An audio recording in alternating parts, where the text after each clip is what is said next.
Hello everyone, আবারও দেখো একটা ভিডিও নিয়ে চলে এসেছি। আজ আমি কোথায় যাচ্ছি সেটা তোমরা দেখো। ভাই বন্ধুরা, দেখো আমি বাড়ি থেকে বেরিয়ে সোজা রওনা দিচ্ছি বাপের বাড়ির উদ্দেশ্যে। পাড়া দিয়ে হাঁটতে হাঁটতে চলে গেলাম মায়ের কাছে। সেখানে গিয়ে দেখছি মা অলরেডি রেডি।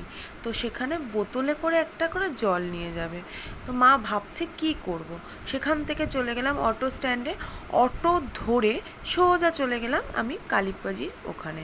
সেখানে গিয়ে দেখছি পুজোর অলরেডি সমস্ত কিছু রেডি হয়ে গেছে। আর দেখো বন্ধুরা, এখানে কত কি আয়োজন হয়েছে। যেমন দেখো ফুচকা, কফি স্টল দিয়েছে, নানান রকমের ব্যাপার। তারপর কিছুটা গিয়ে দেখছি এখানে হচ্ছে খাবার একটা অ্যারেঞ্জমেন্ট করেছে। সেখানে তো প্রচুর ভিড়। সেখানে গিয়ে দেখছি আমরা বসতে পারবো কি না। তারপরে বসতে পেরে আমরা চলে এলো আমাদের খিচুড়ি। সেখানে গিয়ে কিছু বন্ধুদের সাথে দেখাও করে ফেললাম। তারপর তো আমাদের ফটো তোলাটা ম্যান্ডেটারি।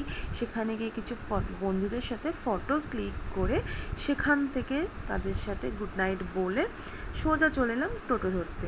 টোটো ধরে তারপরে চলে এলাম বাড়ির উদ্দেশ্যে। টাটা বন্ধুরা, বাই, গুড নাইট।